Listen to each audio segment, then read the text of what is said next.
Bueno, espero que esté muy bien. Yo estoy aquí como cada 15 días leyendo y comentando la columna de esta semana.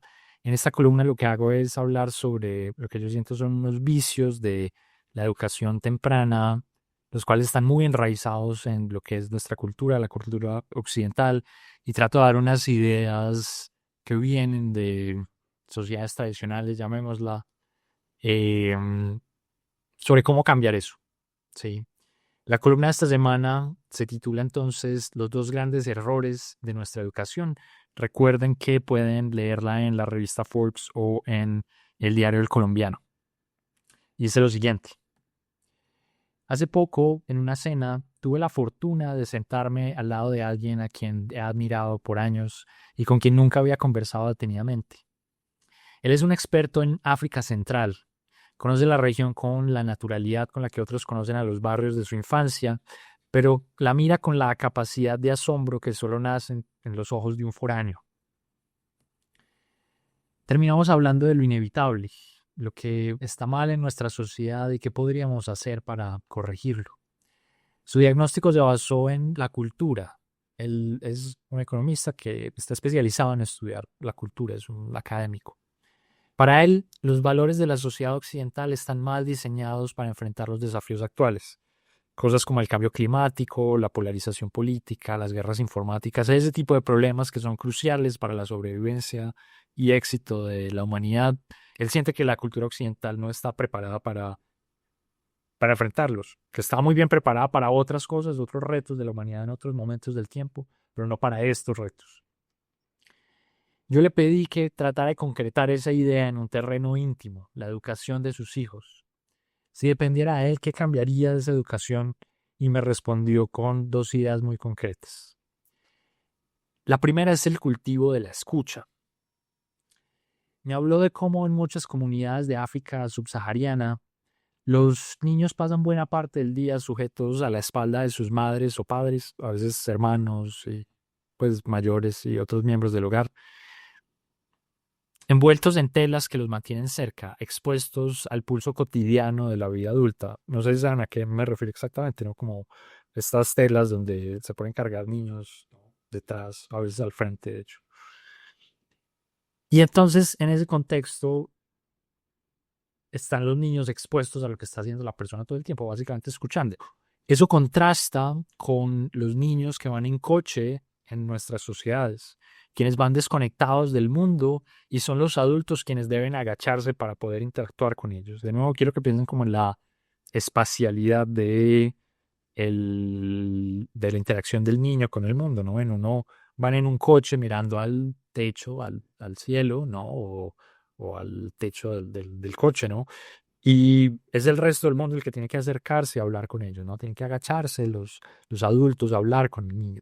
Es muy distinto a un niño que va viendo todo lo que sucede a la altura del padre o pues del familiar que él lo lleva. En el contexto africano, entonces, aunque los niños no participan activamente en las labores de sus padres, las acompañan desde el mismo punto de vista de aquellos, concentrándose en observarlas y escucharlas.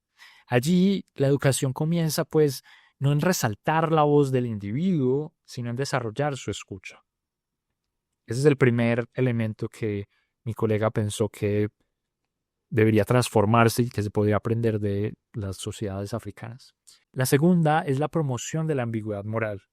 Buena parte del folclore africano gira en torno a personajes que no son completamente íntegros ni enteramente perversos, sino seres con virtudes y defectos que navegan dilemas donde lo correcto y lo incorrecto rara vez son obvios. Un ejemplo clásico es el de Anansi la araña. En una de sus historias, y hay muchas historias, es un personaje clásico en el folclore africano, Anansi intenta robar toda la sabiduría del mundo para guardarla en una calabaza solo para sí. Su plan nace de la avaricia y el egoísmo, pero fracasa de manera inesperada. La calabaza se rompe y la sabiduría termina esparciéndose entre los hombres, entre las personas. El mismo acto es a la vez un fracaso personal, un engaño vil y una bendición colectiva. ¿Fue entonces Anansi una villana o una benefactora accidental? La historia deja la ambigüedad en manos del oyente. Noten cómo eso es muy distinto a la narrativa o al tipo de narrativas occidentales más populares, donde el centro de la historia no es la batalla entre el bien y el mal, sino la invitación al oyente a convivir con la duda sobre qué está bien y qué está mal, ¿sí? Y de nuevo mi colega siente que eso es una cosa que serviría que incorporáramos en nuestra educación. La propuesta entonces de él es mejorar nuestra sociedad cambiando la forma en la que nos educamos. Una educación que fomente la escucha y que exponga a los niños a la ambigüedad desde temprano formaría adultos más empáticos, menos proclives a demonizar a quienes piensan distinto y más dispuestos a sacrificar sus intereses para lograr los acuerdos que las soluciones de los grandes problemas colectivos necesitan. Esta conversación me pareció muy inspiradora porque planteó un claro contraste con el mundo en el que se educan los niños en Occidente. Sí, yo llamo eso el mundo Disney, pues no es que yo lo llame, es como el gran referente cultural, ¿no? Las películas de Disney. En esas películas, los buenos son buenos, los malos son malos, y uno sabe desde la primera escena de eso, quién es el bueno y quién es el malo.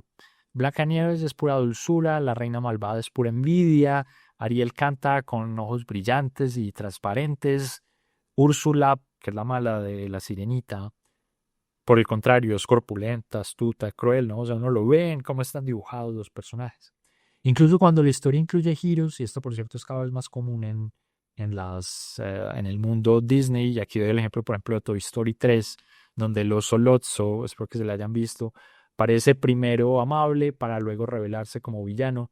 Incluso cuando tienen esos giros, los guiones, la moraleja termina por restaurar la dicotomía muy claramente. Hay una bondad auténtica y una maldad esencial, y uno al final de la película sabe muy claramente quién estaba en qué lado, ¿no? Y este maniqueísmo yo siento que es inapropiado como modelo de vida en sociedad. En el mundo real, la maldad rara vez se presenta con tentáculos o con capas negras. Con frecuencia se disfraza de virtud, éxito o glamour. Y sobre todo, el bien y el mal no son categorías puras. Convivimos con ambas pulsiones, a veces en la misma persona, a veces en nosotros mismos. Y una reflexión honesta de uno, yo creo que fácilmente lo llevaría a comprender eso si uno tiene la sensibilidad para indicar, pues para identificar eso, ¿no? A esta simplificación moral y esta entonces de referencia como a este segundo elemento del que hablaba, ¿no? La ambigüedad moral, ¿sí? El mundo Disney tiene muy poco de ambigüedad moral, pero además tiene muy poco de esta enseñanza de la escucha. En el mundo Disney más reciente, el énfasis en tener voz es clarísimo. Piensen en Frozen, y espero no estar aquí hablando de cosas que la gente no conoce. Todo aquel que tenga hijos pequeños, por ejemplo, sabrá de esto, pero es una película muy famosa, ¿no? Elsa y su Let It Go, que era la canción de la película, que es básicamente un canto sobre la identidad propia y cómo el mundo tiene que adaptarse a eso. Y entonces ese es quizá un ejemplo emblemático. La trama gira en torno a aceptar la identidad propia y exigir que el mundo se adapte a ella. Lo mismo ocurre en Moana, que también es una película de las recientes de Disney, que tiene lugar en el contexto de la Polinesia, ¿no? De Hawái, donde la heroína persiste en seguir su sueño interior contra toda tradición, ¿no? Es una historia de una muchacha que quiere salir a navegar el océano y todo el mundo en su aldea le dice que no lo haga y al final es importante que lo hiciera porque la isla estaba muriendo y en fin, ella es una heroína por haberlo hecho, ¿no? Pero entonces lo que espero que noten es que eh, Dios, todas estas historias lo que hacen es ofrecer una narrativa que alimenta lo que yo interpreto como una ilusión, y es la ilusión de que la voz personal debe ser prioritaria, que la voz de uno es lo más importante que hay, sin importar que vivamos en comunidades donde hay mil otras voces opuestas que pues tienen la misma dignidad que la de uno, ¿no? Y eso no es parte de lo que se converse realmente en esta narrativa, ¿no? De nuevo, la prioridad es la voz de uno. Nada de esto entonces, siento yo, y esto creo que es quizá importante resaltarlo, es un reproche a Disney como tal, ¿no? Pues son películas y son ante todo entretenimiento, ¿no? Y si algo lo que hacen es reflejar nuestra cultura, ¿no? Es lo que nosotros queremos ver el contenido que hace Disney. Son una empresa, una corporación que vale billones de dólares, por cierto, y lo que ellos hacen es lo que se vende, ¿sí? Lo que debe cambiar es nuestra cultura y los espacios educativos son los lugares donde eso debe tener lugar. A la educación, siento yo, debe retornar el elemento comunitario. Después de todo, y aquí uso un cliché, hace falta una aldea para crear a un niño. El niño no es un tesoro de los padres, es un miembro más de la comunidad y debe entenderse su rol en el tejido social más amplio. En este tejido sus derechos son importantes, pero sus responsabilidades lo son tanto o más. La exposición a la comunidad además permitiría al niño mayor familiaridad con la realidad, aquella que está dominada por los dilemas y retos de vivir en sociedad. Lo que estoy tratando de decir aquí es que una educación mejor insertada en la comunidad puede ofrecerle a uno estos dos elementos que la tradición africana eh, eh, pues sugieren como útiles, ¿no? Solo así podrá emerger una generación capaz de entender que quienes piensan distinto no son necesariamente enemigos y que los problemas colectivos no se resuelven con dosis de virtud, sino con el difícil arte de alinear incentivos en medio de la incertidumbre. Distintas personas quieren distintas cosas, uno no sabe exactamente cuáles son los intereses y para que algo se logre colectivamente necesita uno que la gente quiera hacer los cambios y quiera ir en la misma dirección. Y eso es todo un arte y es complicado. Una generación en suma menos moldeada por las certezas de Disney y más preparada para las ambigüedades de la vida real. Yo siento que esos son como los principios que la educación debería tener. Entonces, espero que reconozcan que esta columna tiene como muchos elementos, pero todos giran alrededor de como la gran cosmovisión que construimos sobre cómo pensamos que funciona la sociedad y cómo sentimos que, o dónde sentimos que nosotros como individuos encajamos en ella, ¿no? Y hay muchas formas de pensar eso. Yo siento, y en eso estoy de acuerdo con lo que esta persona con la que está hablando, que por cierto no digo su nombre simplemente porque no, es decir, como fue una conversación privada, no me siento muy cómodo, pues simplemente exponiendo lo que él me está diciendo, pero por cierto es un economista muy famoso y piensa publicar un libro donde habla sobre estas cosas.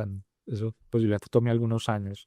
Em, pero es eso, ¿no? Y entonces quiero como hablar de tres cosas grandes como para, creo que aclarar, la columna es muy general y hay como algunas dimensiones donde siento que ciertos matices son útiles y quizá el más importante es señalar la importancia y el rol de la libertad en toda esta historia, porque la columna en buena medida reacciona a la cultura dominante. Yo he hablado en otros espacios y voy a ver si les dejo algunos links, pero si no, busquen en mi canal las críticas que he hecho al wokismo y al rol de la ideología progresista en la cultura, que es la ideología dominante en la cultura occidental moderna, ¿no? Que está profundamente basada en las políticas de identidad, donde lo más importante es cómo se percibe cada persona. Y y yo siento que es problemático en muchas dimensiones y la columna ilustra un poco eso, ¿no?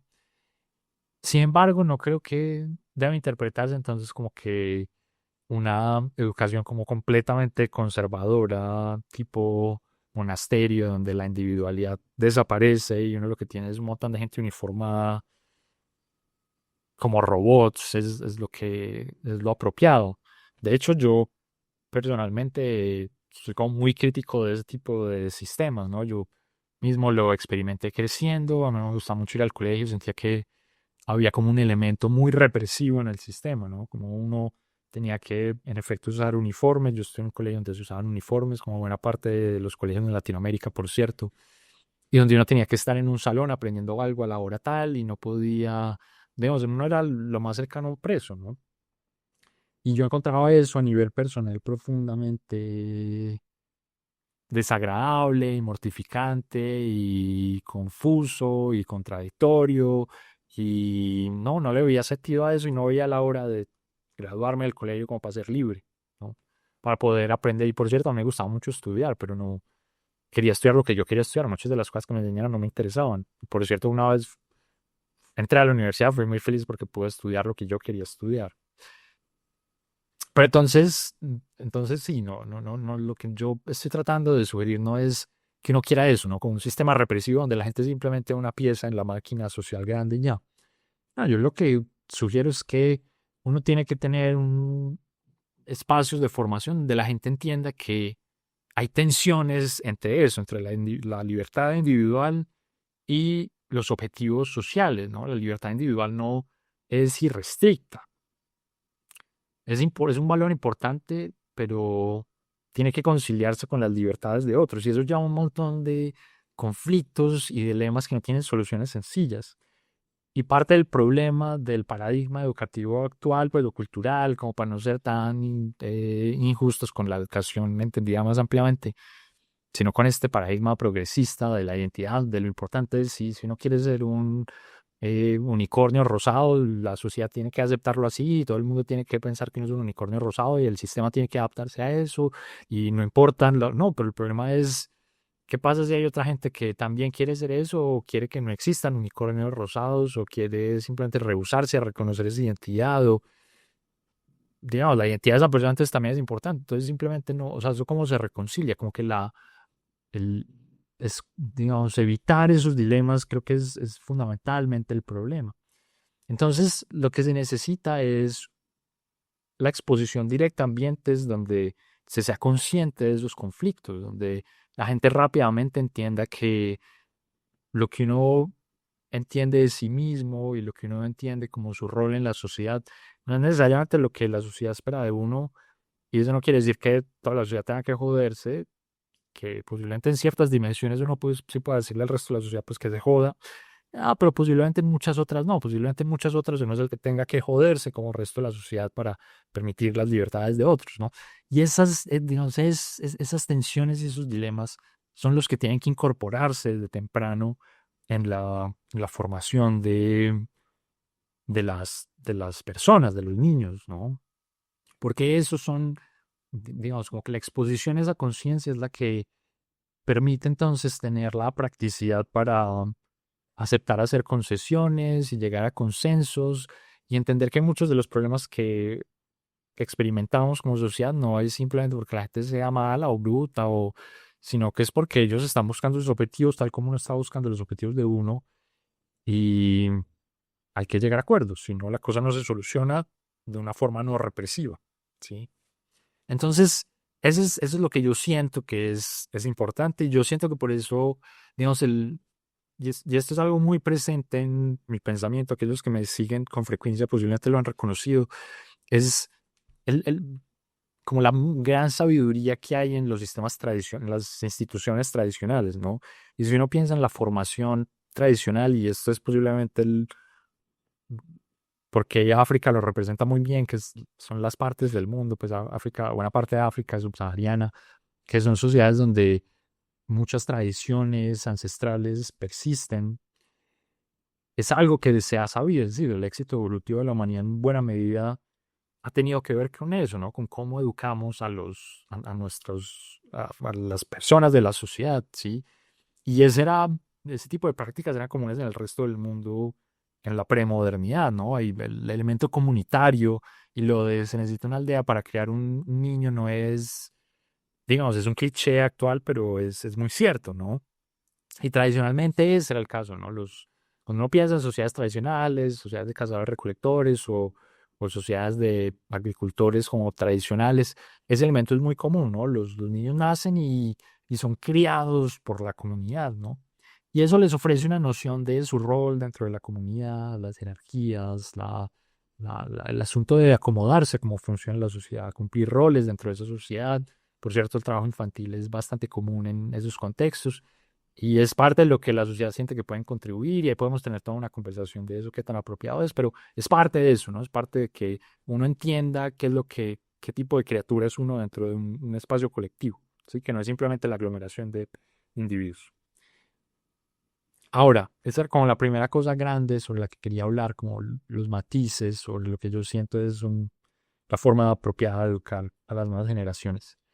La segunda cosa es un poco más especulativa alrededor de cómo llegamos a tener esta visión del mundo donde nos cuesta tanto encontrar soluciones para los problemas que estamos enfrentando y bueno, mucho de eso tiene que ver con los incentivos de el capitalismo, pues simplemente como para llamar el sistema en el que vivimos, donde el, digamos, el individualismo es fundamental, donde vivimos en contextos urbanos donde la familia es menos importante, donde los mercados han sustituido muchas de las instituciones tradicionales de cooperación, en fin, sí.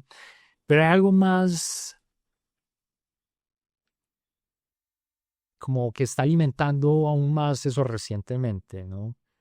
Y por cierto, es decir, como que pues una afirmación que hago con algo de dudas, pero no estoy, digamos, me pregunto eso un poco, ¿no? Cuando uno piensa en el cambio cultural, es muy fácil caer en esta sensación de el mundo antes era mejor, ¿no? Como que uno, en la medida en la que uno va envejeciendo le cuesta entender a las nuevas generaciones y esto es una queja recurrente de la gente pensar que las nuevas generaciones tienen como una moralidad menos estricta y, ¿no? Que viven como en un mundo más iluso y, ¿no? Y tengo dudas entonces de si en este momento las cosas realmente son distintas.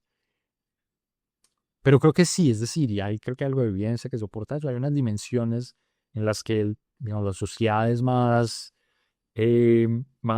concentrada en ciertos valores sobre la identidad propia, es más inmediatista, yo creo que es una parte importante, percibe con más frecuencia a otros como enemigos y piensan distinto. Y eso es preocupante.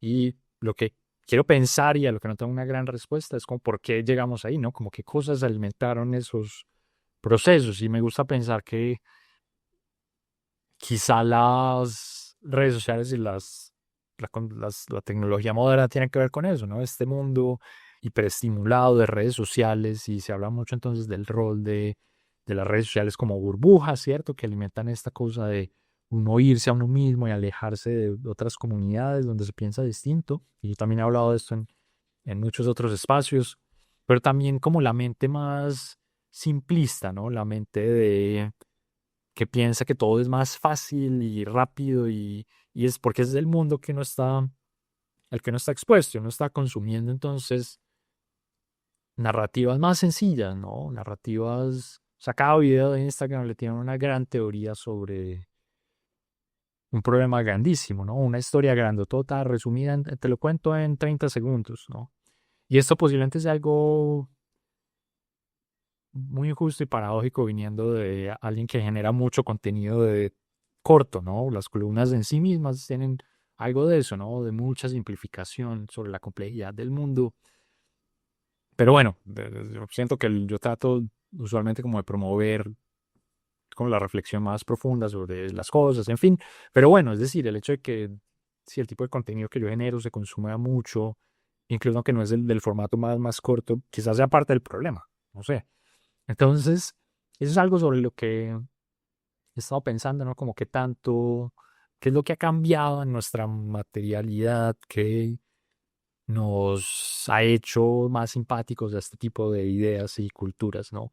Y por cierto, eso qué tanto permitiría el tipo de reforma educativa que yo sugiero, ¿no? Como que uno debe ser siempre muy escéptico de reformas culturales, ¿no? De tratar de cambiar la cultura desde arriba. Em, y entonces es como una buena crítica posiblemente a lo que yo propongo, ¿no? Sí, pues buena la idea de educarnos como en una sociedad tradicional africana, pero eso qué tanto sentido tiene en el mundo moderno, ¿no? Eso no va a funcionar, no se puede implementar, no, etcétera. Entonces, no sé, esas eran cosas que estaban en mi cabeza y quería compartirlas con ustedes.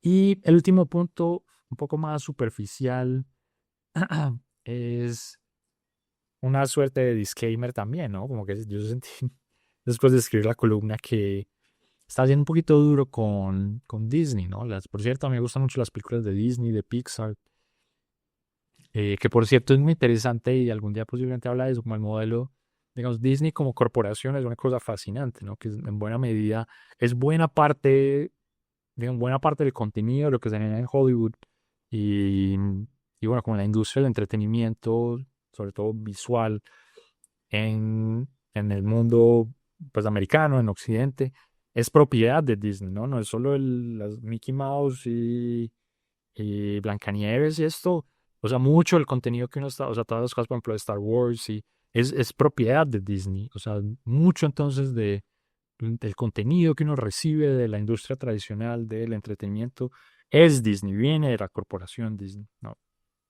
Pero entonces, bueno, como de lo que uno entiende tradicionalmente como el mundo Disney, hay cosas muy buenas, ¿no? Y no solo muy entretenidas, no solo grandes historias muy bien contadas, muy bien hechas, sino que algunas de ellas tienen unas reflexiones bien sofisticadas, ¿no? O sea, hay unas cosas a ver, hay unas cosas muy malas, ¿no? Yo recientemente he visto algunos de los reencauches en live action, creo que llaman esto, ¿no? Las versiones de las películas que antes eran muñequitos en tiras cómicas, ahora están sacando versiones hechas por personas, ¿no? Por seres humanos. Y algunas de esas son malísimas. Y mucho del nuevo contenido de Disney está entonces muy influenciado por esta ideología progresista wokista, ¿no? Entonces, ya en todas las películas de Disney tiene que haber un negro, un latino, un indio y tiene que haber una pareja gay.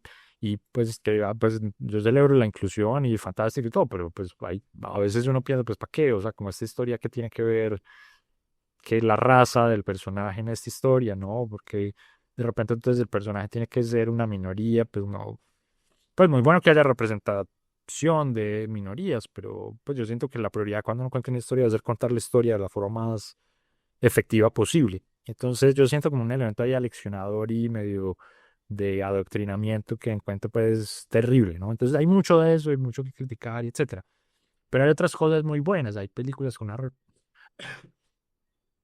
unas reflexiones eh, bien profundas, ¿no? Sobre la naturaleza humana, sobre muchos de estos dilemas de los que yo estoy hablando. Se me ocurre, por ejemplo, a Wall-E,